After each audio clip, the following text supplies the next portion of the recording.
आज आमे गोटे बापा और झीर कहानी जानिबा जहाकू सुनिबा परे आपणक आखिरे निश्चय लुह आसीजिब। गोटे दिन झील पूनम घर को आसी बापा को कहला कि बापा मु मो पसंदर पुओ सहित बाहा होई गली। तो बापा को बहुत राग आसला किंतु से बहुत बुझिबा लोक थिले।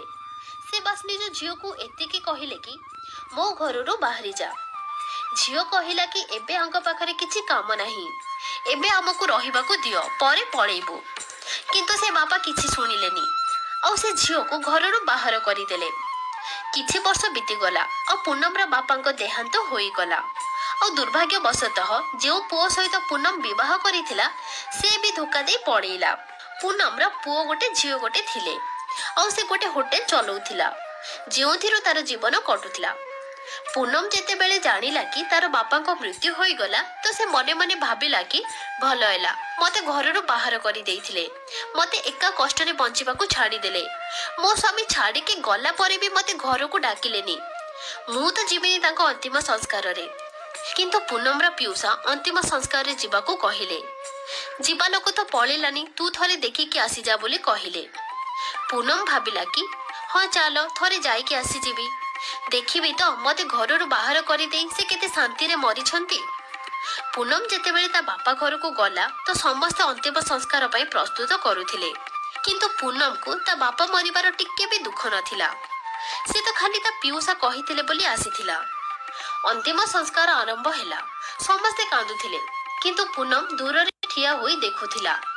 आज पूनमरा बापा को 13 दिन थिला। पूनमरा पिउसा ताकू गोटे लेटर देले आ कहिले कि ए लेटर तो बापा तो पई लिखिथिले, समय मिलिले पढ़ी देबो। राति होई गला और सब संपर्क पळेइले आ पूनम से ही लेटर बाहर करी पढ़िला। सेथिरे प्रथमे लेखा होइथिला, मोर प्रिय गुड़िया, मते जणा अछि कि तू मो ऊपर रागी कि अछु, कि तू तो पापा को क्षमा करी दे। मु जानी कि मु तते घररू बाहर करिदेली, तो पाखरे रहिबाकू जागा नथिला, किंतु मु भी दुखरे थिली। तते केमिति जणा पड़िबो?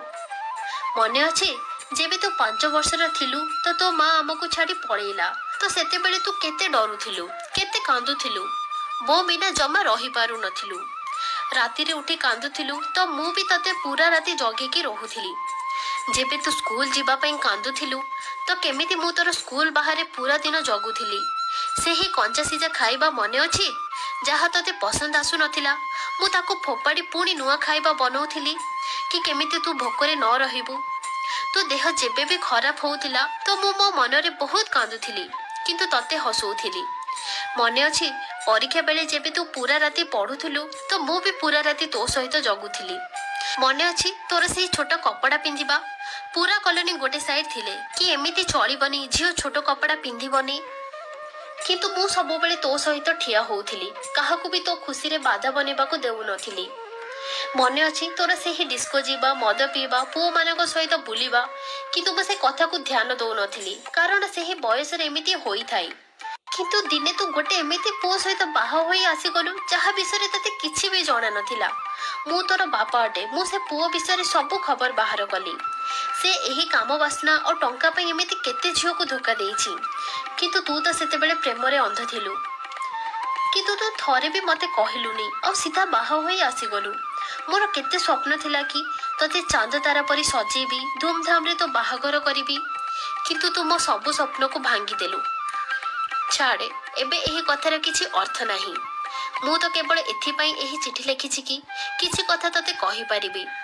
मोर गुड़िया, आलमारी रे तो मार किछि गहना और तो बाहागर पई मु करितिबा गहना सबु अछि।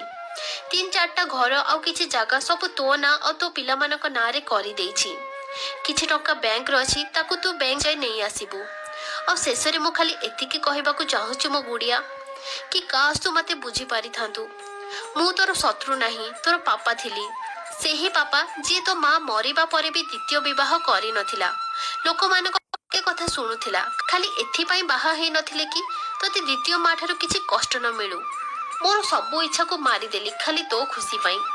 जेबे तू बाहा होई घर को आसीथिलु ना गुड़िया, तो तोर बापा प्रथम थर पाई भांगी थिला। तो माँ मरिबा समय भी सेते कांदी नथिली जेतिकी तू बाहा हेबा दिन ठारू कांदीछि। एथिपाई नाही कि समाज, जाति, परिवार संपर्क कौन कहिबे, एथिपाई जे ମୋର ଛୋଟ ଗୁଡିଆଟି ଯିଏ ସବୁ କାମ କରିବା ପାଇଁ ମତେ ଖୋଜୁଥିଲା, କିନ୍ତୁ ବାହାଘର ଯେମିତି ବଡ ନିର୍ଣ୍ଣୟ ନେଇଗଲା, କିନ୍ତୁ ମତେ ଥରେ ବି କହିବା ଠିକ ଭାବିଲାନି। ଗୁଡିଆ, ଏବେ ତୁ ବି ତ ମା ଅଟୁ। ପିଲାମାନଙ୍କ ବିଚାର, ସେମାନେ ଯେତେବେଳେ ମନ ଭାଙ୍ଗୁଛନ୍ତି ତ କେମିତି ଲାଗୁଛି ସେ ସବୁ ଅନୁଭବ କରିପାରୁଥିବୁ। କିନ୍ତୁ ମୁଁ ଈଶ୍ୱରଙ୍କୁ କେବଳ ଏତିକି ପ୍ରାର୍ଥନା କରିବି କି ତତେ ଏହି କଷ୍ଟ ନ ମିଳୁ ତୋ ସନ୍ତାନ ମାନଙ୍କଠୁ। ଏଇଠି ମୋ ଚିଠି ସମାପ୍ତ କରୁଛି। ହବ ଯଦି ମତେ କ୍ଷମା କରିଦେ ମୋ ଗୁଡିଆ। ଆଉ ସେହି ଚିଠିରେ ଗୋଟେ ଡ୍ରଇଂ ଲାଗିଥିଲା, ଯାହା ପୂନମ ପିଲାବେଳେ ବନେଇଥିଲା, ଯେଉଁଥିରେ ଲେଖା ହୋଇଥିଲା ଆଇ ଲଭ୍ ୟୁ ପାପା। ଏହାପରେ ପୂନମ ଜୋର ଜୋରରେ କାନ୍ଦିଲା। ଆଉ ସେତେବେଳେ ତାର ପିଉସା ଆସିଲେ, ଆଉ ସେ କାନ୍ଦି କାନ୍ଦି ସବୁ କହିଲା। ତାପରେ ତା ପିଉସା କହିଲେ, ପୂନମ, ସେ ଯୋଉ ହୋଟେଲ ଖୋଲିବା ପାଇଁ ଆଉ ଘର କିଣିବା ପାଇଁ ସେହି ଟଙ୍କା ମୁଁ ଦେଇ ନଥିଲି, ତୋ ପାପା ମୋ ହାତରେ ଦେଇଥିଲେ।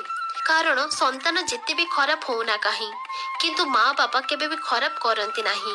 ପିଲାମାନେ ଚାहे ବାପା ମାଙ୍କୁ ଛାଡି ଦିଅନ୍ତୁ, କିନ୍ତୁ ବାପା ମା ମରିବା ପରେ ବି ସେମାନଙ୍କୁ ଆଶୀର୍ବାଦ ଦେଇଥାନ୍ତି। ଫ୍ରେଣ୍ଡସ୍, ଶେଷରେ ମୁଁ ଏତିକି କହିବି, ଲଭ୍ ମ୍ୟାରେଜ କରିବା କୌଣସି ଅପରାଧ ନାହିଁ, କିନ୍ତୁ ଏଥିରେ ଯଦି ଆପଣ ନିଜ ବାପା ମାଙ୍କୁ ସାମିଲ କରିଦେବେ ତ ସବୁବେଳେ ଭଲରେ ଆଉ ଖୁସିରେ ରହିବେ। ଯଦି ବି ବାପା ମା ମାନୁନାହାନ୍ତି ତ ତାଙ୍କ ପାଇଁ ଆମେ କଣ ନିଜ ଭଲ ପାଇବାକୁ ସାକ୍ରିଫାଇସ୍ କରିପାରିବାନି?